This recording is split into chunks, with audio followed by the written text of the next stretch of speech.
Arab executive hires. African nanny for his autistic daughter. But hidden cameras reveal everything. He was one of the richest men in Dubai, a self-made billionaire known for running oil empires, building glass towers, and never showing weakness. But nothing in his life had ever prepared him for fatherhood, especially not when his only daughter, Layla, was diagnosed with severe autism after her mother's sudden passing. She stopped speaking, stopped laughing, and no therapist could reach her. Until she arrived. A soft-spoken African woman with no degree, no official credentials, just a glowing recommendation from a small village hospital and a worn photo of a child in her wallet. He hired her out of desperation. But something felt strange. Layla started to smile again, then to hum, then to speak words no one taught her. And the executive, skeptical and guarded, had the entire estate wired with hidden cameras to understand what was really happening behind closed doors. What he discovered would not only change how he saw his daughter, but would bring him to his knees. Before we begin, make sure to subscribe to the channel, like this video, and turn on notifications. This helps us bring more inspiring stories like this to you, too. Khalid al-Masri had built his fortune brick by brick, starting from a one-bedroom apartment in Sharjah to owning a chain of luxury resorts stretching from Abu Dhabi to the Amalfi Coast. People bowed to him. Stock markets moved when he spoke. But inside the vast marble halls of his Dubai estate, there was one thing he couldn't control: his daughter's silence. Layla was 7 years old and hadn't spoken since her mother died 2 years earlier in a sudden car crash on the Emirates highway. After the funeral, she simply stopped. She stopped making eye contact. She stopped laughing. She stopped existing in the world everyone else lived in. She would sit in her room for hours, rocking slowly, humming to herself, flinching at every loud noise like it was gunfire. Doctors said autism. Therapists called it regressive behavior due to trauma. Khalid, who could solve million-dollar problems with a single phone call, stood powerless. He had hired the best specialists from Switzerland, flown in therapists from Boston, and even converted an entire wing of his mansion into a sensory-friendly space, complete with light tunnels, water walls, and voice-activated therapy programs. Nothing worked. Until Fatima arrived. She wasn't part of any agency. Her resume was barely a page long. No polished degrees. Just a gentle smile in her passport photo, and a reference from a small clinic in Ghana. She had worked with special needs children in rural villages and had helped raise her sister's 6 children when their mother died. That was it. Khalid didn't want to interview her at first. It was his sister Amal who'd found Fatima through an online post and insisted he give her 1 week. 1 week. Not to fix Layla, Amal had said, but to be with her. No therapy. No pressure. Khalid relented, more out of exhaustion than hope. The first time Fatima stepped through the carved wooden doors of the Al-Masri estate, she wore a plain olive-colored headscarf and carried a bag with what looked like toys made of fabric and string. She bowed her head low, her voice soft. "I'm not a miracle, sir. I only try to listen." That sentence stuck with Khalid. Layla didn't respond that first day, nor the second. Fatima didn't push. She would sit nearby, humming old African lullabies under her breath. She'd gently roll a colorful, beaded ball toward Layla across the carpet. No response, but she kept doing it. By the fourth day, Khalid noticed something strange. The cameras. He had them installed long before, discreet little spheres tucked behind chandeliers and along the door frames of every main room. Not because he was paranoid, but because he liked control. He liked knowing who entered, who left, how long they stayed. But that week, something in him made him pull up the live feeds on his phone. And that's when he saw it. Fatima had laid a blanket on the floor. Layla sat at the edge of it, staring at her knees. Fatima placed a mirror in front of the child. Nothing unusual. But then, she whispered, "Beautiful girl. Look at this face. Look how brave she is." Layla didn't react, but she didn't flinch either. Fatima continued, whispering songs, never making direct demands.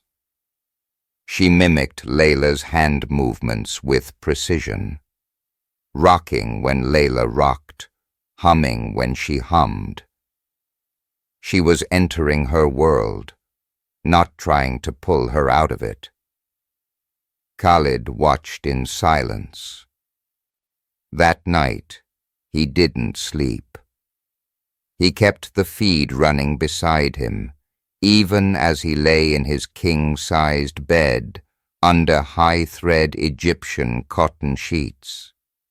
Something about the way Fatima moved was hypnotic, gentle, familiar, like his wife had once been. The next morning, something else happened. Fatima brought a small clay bowl with water. She placed Layla's hand in it. The girl didn't withdraw. Fatima began tapping a rhythm on the bowl's edge and softly said, "Raindrops, Layla. Raindrops speak to the flowers." And for a second barely long enough to measure, Layla smiled. Khalid almost dropped his phone. He replayed it 3 times. She smiled. And that's when something inside Khalid shifted. The control he clung to so tightly began to slip. The next few days passed in a strange, quiet rhythm inside the Al-Masri estate. For once, the silence didn't feel heavy. It felt watchful. Khalid had stopped checking stock indexes every hour. He spent less time on calls with partners in Riyadh and Berlin. Instead, he watched Layla's room through the hidden cameras like a man watching the edge of a miracle. Fatima's presence had become a constant. She moved through the house with grace, barely leaving a trace. No perfume, no loud shoes, no invasive chatter. Yet wherever she was, the atmosphere changed. Softer somehow. She never asked questions, never offered suggestions to Khalid. she just focused on Layla. Patient, present, unshakable. Layla, in turn, began inching toward the world, not by leaps, but subtle things. One afternoon, Fatima rolled a small drum toward her. Layla tapped it, just once. Another time, Fatima pointed to a flower in the garden outside the window and whispered, "Purple." Layla didn't respond, but the next day, she wore a purple ribbon in her hair. It wasn't magic. It was presence. Khalid saw that now, but not everyone did. It was the evening before Khalid's business gala, an annual event where oil executives, royalty, and diplomats paraded through his home dressed in polished smiles and empty conversations. Amal, his sister, had come early to help organize. As she walked through the gallery hall with a clipboard in hand, she paused near the main stairs, spotting Fatima gently guiding Layla to the balcony. "You trust her this much already?" Amal asked, not looking at Khalid. "She's not a risk," Khalid replied. "You don't know that. There are rumors." "What kind of rumors?" "She worked for a family in Ghana whose child disappeared.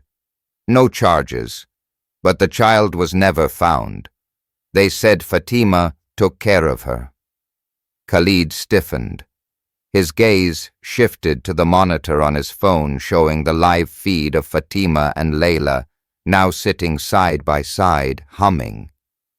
He hated gossip, hated its poison. But this wasn't just any employee. This was his daughter. Still, he said nothing, just nodded. That night, while the gala sparkled in chandeliers and laughter, Fatima stayed with Layla upstairs. Khalid found himself looking up at the ceiling more than once, wondering what they were doing. He excused himself early from the dinner table and returned to his study, where the monitors glowed quietly. On screen, Fatima was drawing something with Layla on a whiteboard. Shapes. Faces.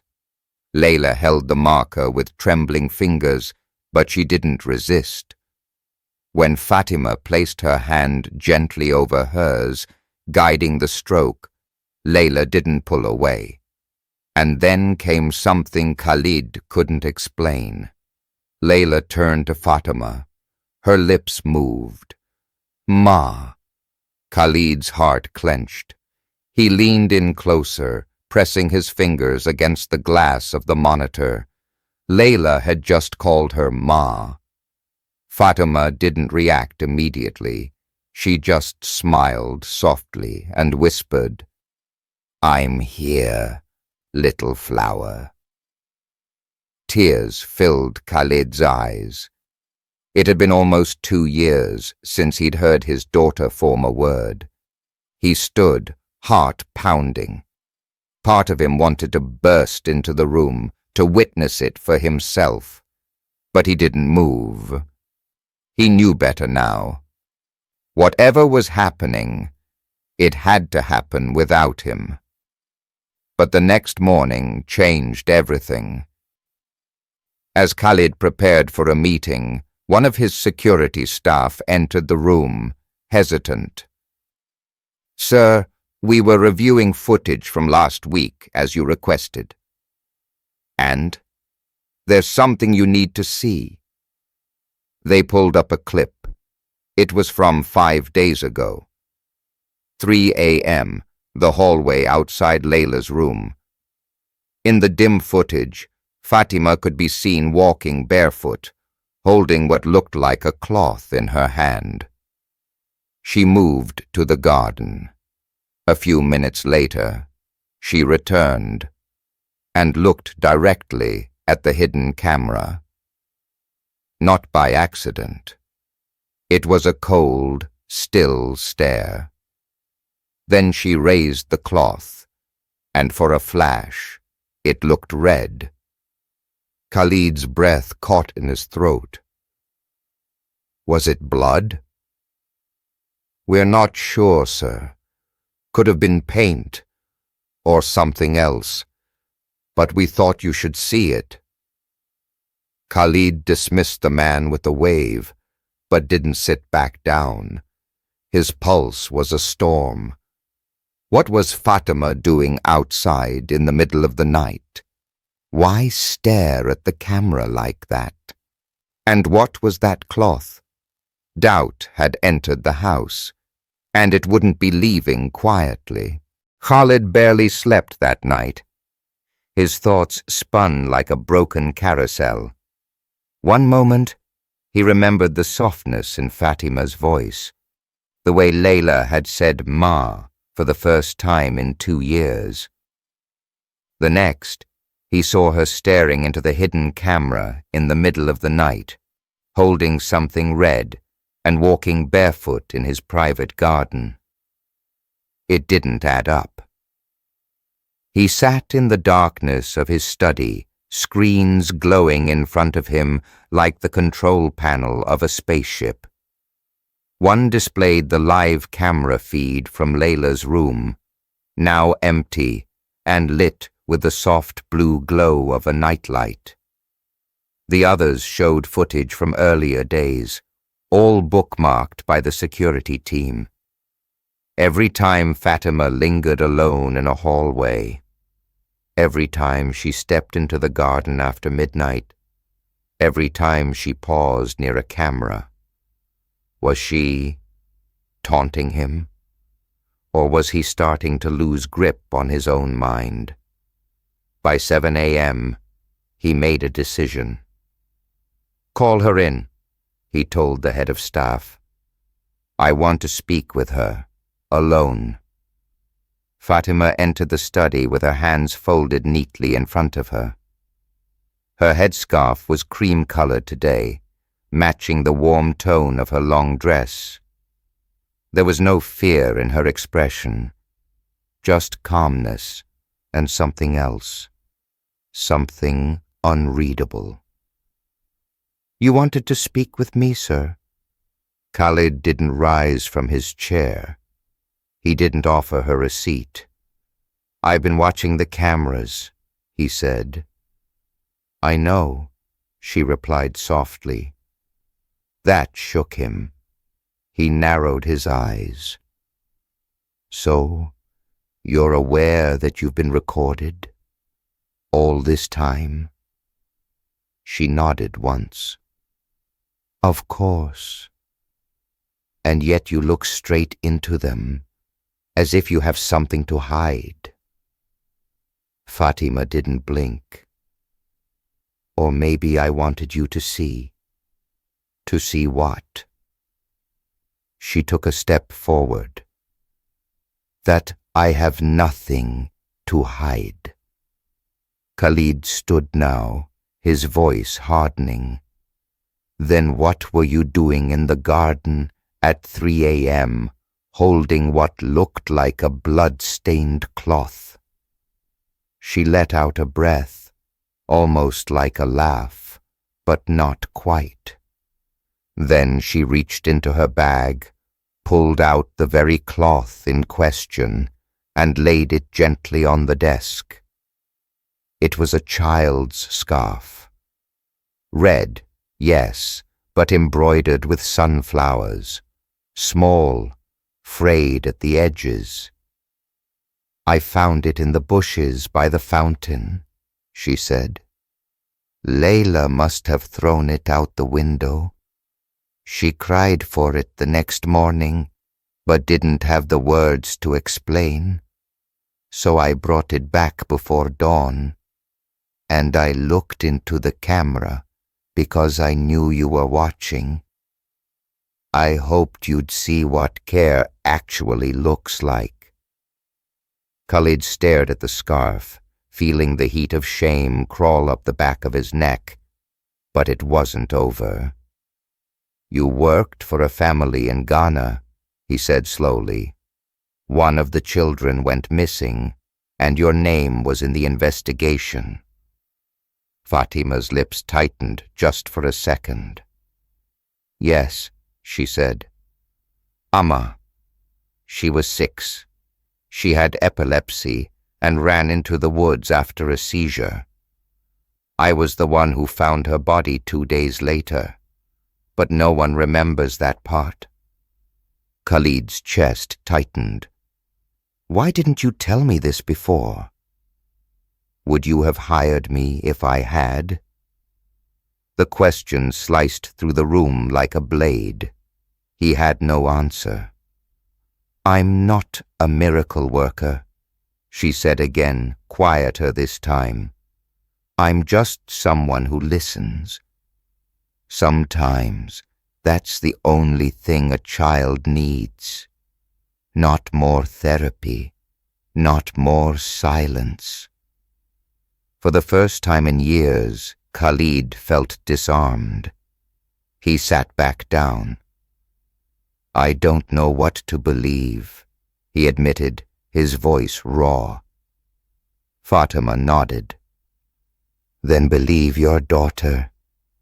She's the one who's changing." At that exact moment, as if summoned by the universe, Layla appeared in the doorway.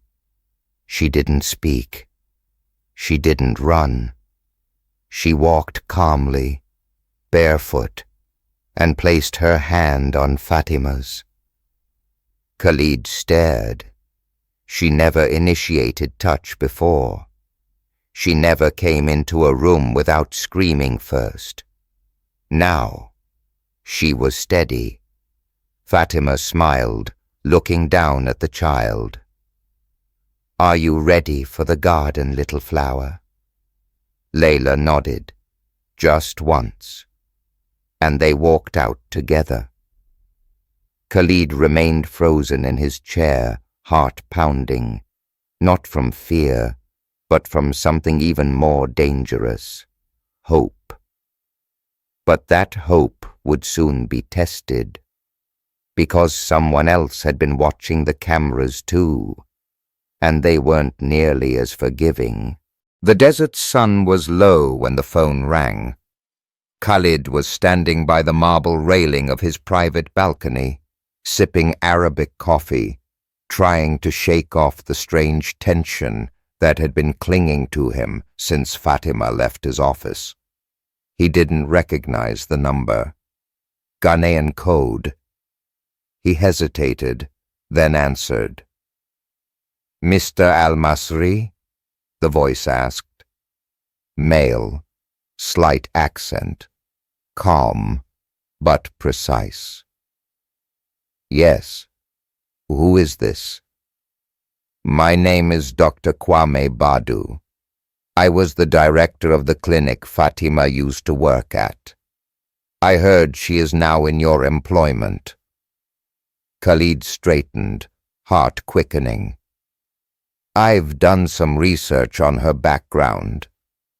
"I know, and that's why I'm calling." There was a long pause. "There's something you need to understand about Fatima. She's not who you think she is." Khalid gripped the phone tighter. "Then tell me." "She is not dangerous," Kwame said, "but she carries something most people don't know how to handle.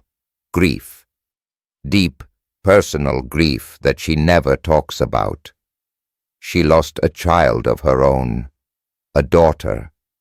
And when Amma, my patient, died during her care, it broke something inside her. Not because she was responsible, but because she saw her own child in that girl." Khalid felt the words land like stones. He turned away from the balcony's view, now staring into the distance without seeing it. "Why wasn't this in her records?" he asked. because she never speaks about her daughter, even to us. She vanished for months after Amma died. When she came back, she was changed, calmer, quieter, but with children, especially those with special needs. She had a gift, like she could hear them when no one else could. Khalid felt something catch in his chest. Then why are you telling me this now? Because I just received a call, Kwame said. Someone from your staff, asking questions, digging. I thought you should hear the full story before they twist it into something else. Khalid lowered the phone slowly. His mind was spinning. Someone in his house was trying to sabotage her. Later that evening, he summoned his head of security, Idris, a loyal man, ex-military, sharp eyes, quiet demeanor. But Khalid had learned long ago that even the loyal sometimes needed watching. Did you contact anyone in Ghana? Khalid asked directly. Idris blinked. No, sir. Only reviewed public records. Khalid nodded, reading his posture. No lie. But that didn't settle him. If not Idris, then who? That night, as the palace settled into silence, Khalid sat alone in the control room behind his study, where the full camera archive was stored. He reviewed footage from the past 3 days, skipping through endless hours of quiet hallways and closed doors. And then he saw it. Amal, his sister. She was in the study 2 nights ago. Alone. On the computer. She had gone into the archives. He stared at the footage, heart slowly turning to stone. Why? He found her in the morning, arranging flowers in the main hall, pretending she was part of the household, like she used to be before their mother died. She smiled as he approached. Good morning, brother. You went through the camera archives. Her face twitched, just slightly. I was concerned, she said. You brought a stranger into your home, around Layla. I had a right to be sure. You called Ghana. I had to. She was too perfect. And I was right, wasn't I? She's hiding pain. That's dangerous. No, Khalid said, his voice rising. You didn't call because you were protecting Layla. You called because you can't stand not being in control. Amal's eyes flashed. You think I'm the threat? She has your daughter, calling her Ma. She's replacing your wife in that child's eyes. The words cut deep. Khalid stepped back like he'd been struck. She's helping her heal, he said, jaw clenched. And what happens when she leaves? Or when Layla forgets her real mother entirely? Khalid turned away, but deep inside, the seed of fear had already been planted. Later that evening, as he watched Layla gently place her head in Fatima's lap while she sang, the storm inside him grew. He wanted to believe in the calm Fatima brought. But now, the very peace that once soothed him started to feel dangerous. What if Amal was right? What if this was all too good to be true? 2 days later, just before dawn, Khalid was awakened by the sound of footsteps. Urgent, echoing through the stone corridors of his estate.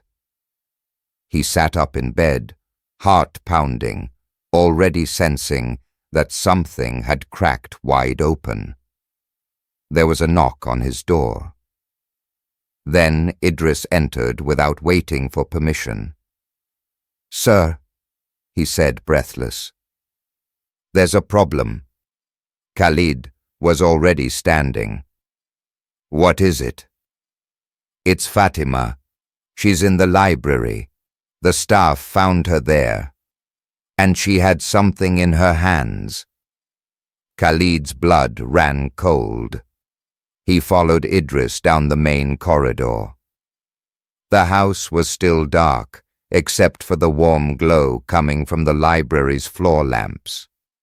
And there she was, Fatima, standing alone in the center of the room, barefoot, holding a silver box Khalid hadn't seen in years. It was his late wife's memory box, locked, hidden behind a false panel in the shelf. "How did you find that?" Khalid asked, voice sharp and low. Fatima looked up. "I didn't steal it. Layla led me here." "What?"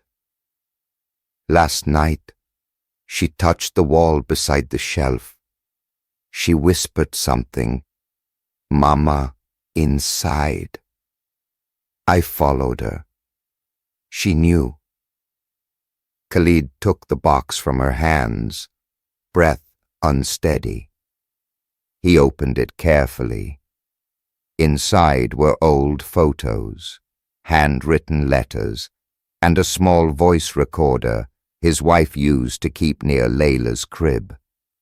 Everything was intact. But none of it explained how a stranger could have found something even his staff didn't know existed. "I want answers," he said, eyes burning. "No more quiet smiles, no more riddles. Who are you, Fatima?" She didn't flinch. "I am exactly who I said I was," she replied. "But I see things others don't. I don't just work with children. I listen to them. Layla showed me the way. That's all." Khalid didn't believe it. Couldn't believe it. Not anymore. He called for Amal. 10 minutes later she arrived, still in her robe, but clearly satisfied that the storm she had seeded had finally broken. "She has to go," Amal said before he even asked. Fatima turned toward the door. Her face didn't crumble. No tears, just stillness.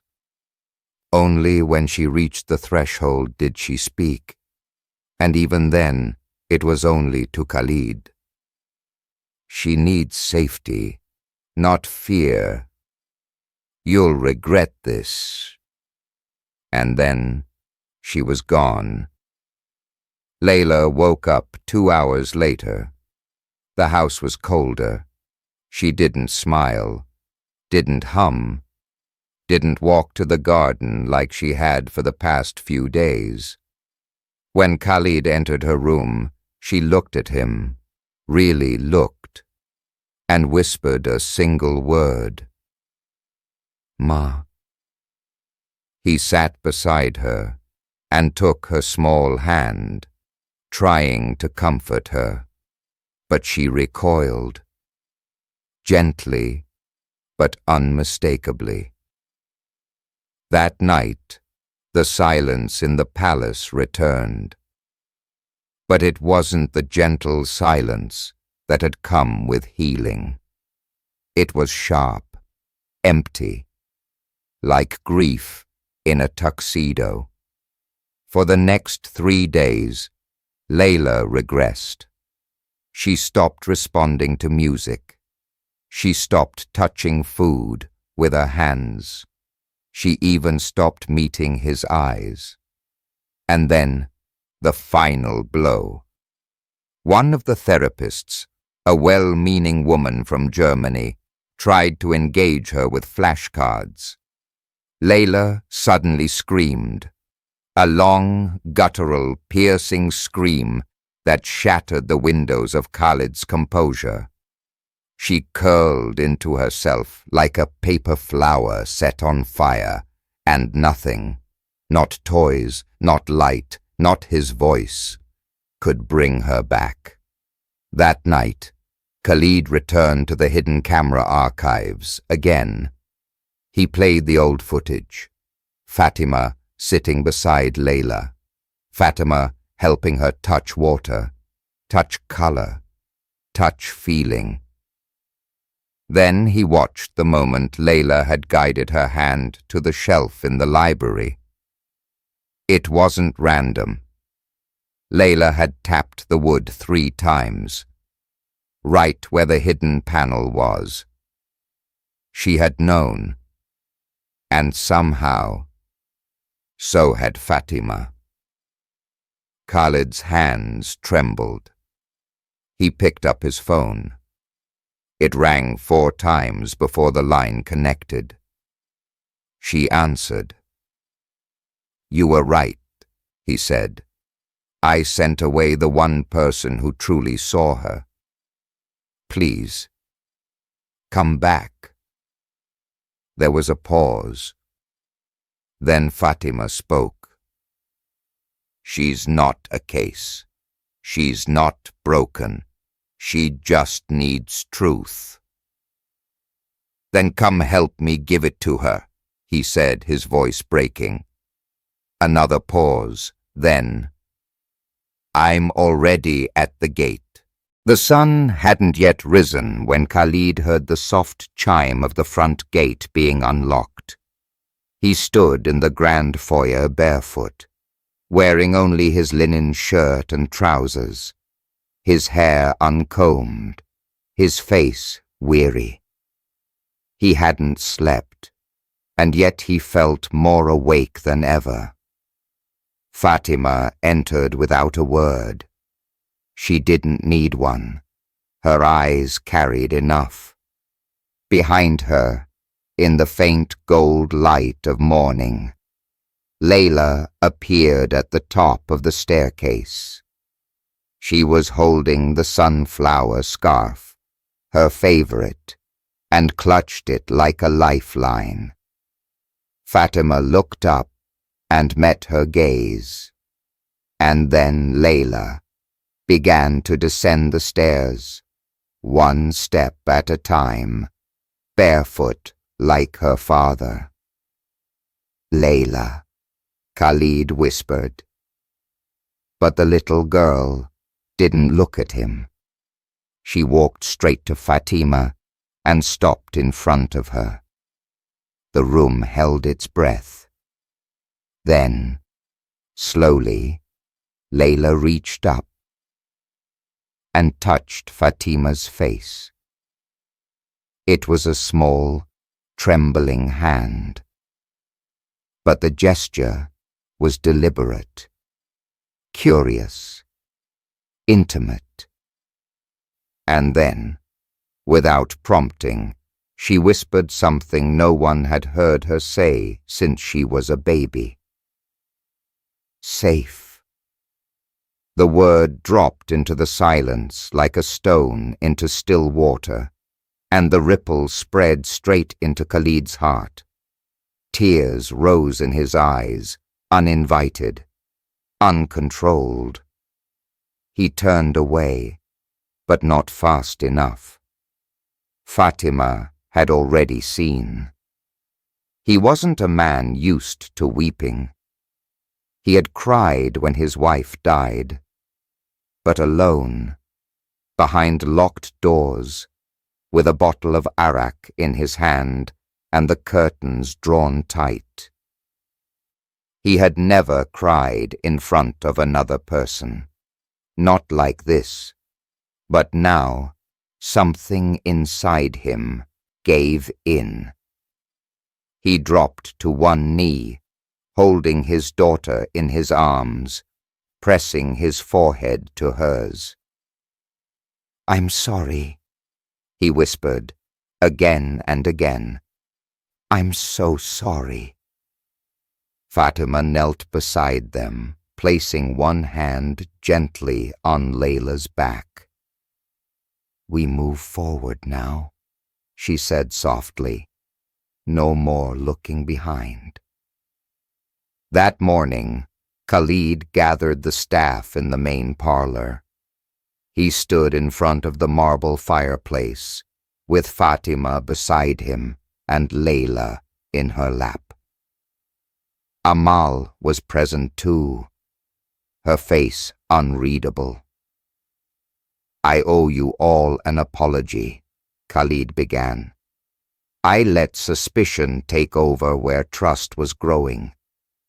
I doubted someone who gave this house peace, not danger. From today, Fatima is not just Layla's caretaker. She is part of this family." There was a pause. One of the younger maids began to clap. Then Idris, then the rest. Even Amal, though her hands moved slowly, her eyes still clouded by pride and confusion. Khalid turned to Fatima later that evening as they sat in the courtyard garden, where Layla now played quietly with a bowl of colored stones. "Why did you come back?" he asked. "I never left," she replied, smiling gently. "I waited for you to open the door." He looked at her, this woman with no titles, no resume worth a billionaire's attention, no credentials. And yet she had done what entire teams of specialists couldn't. "You said once that you lost a daughter," he said. Fatima nodded. "Her name was Abena. She was 9. Fever took her before the clinic could do anything. I couldn't save her.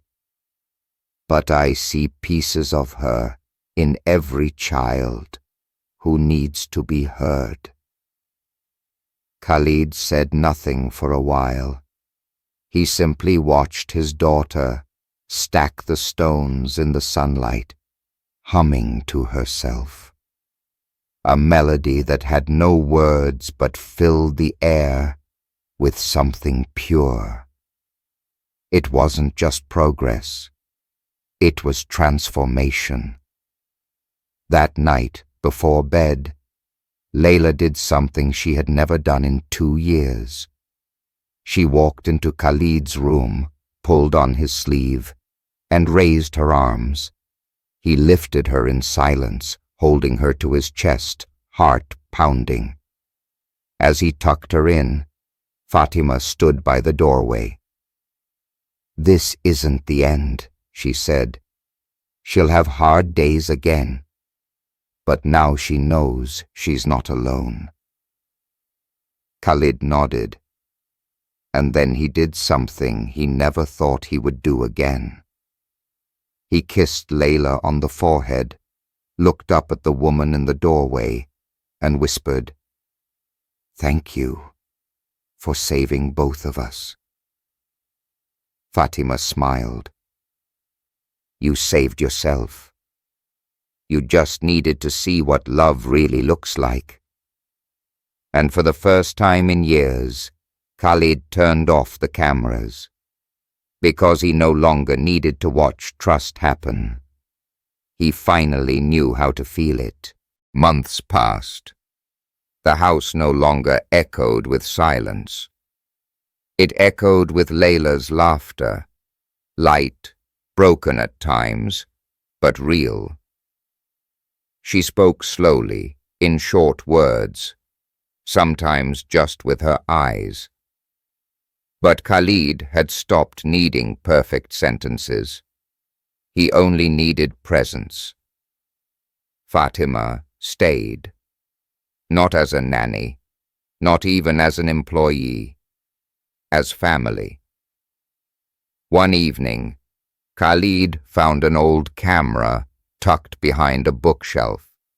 He held it for a long time, then set it down and turned, just in time to see Layla run across the garden barefoot, chasing butterflies. She turned, smiled, and whispered, "Baba." That was the moment, not caught on camera, but etched into his soul forever. If this story touched your heart, subscribe to the channel and leave a like. Share it with someone who believes in second chances and in the power of quiet love.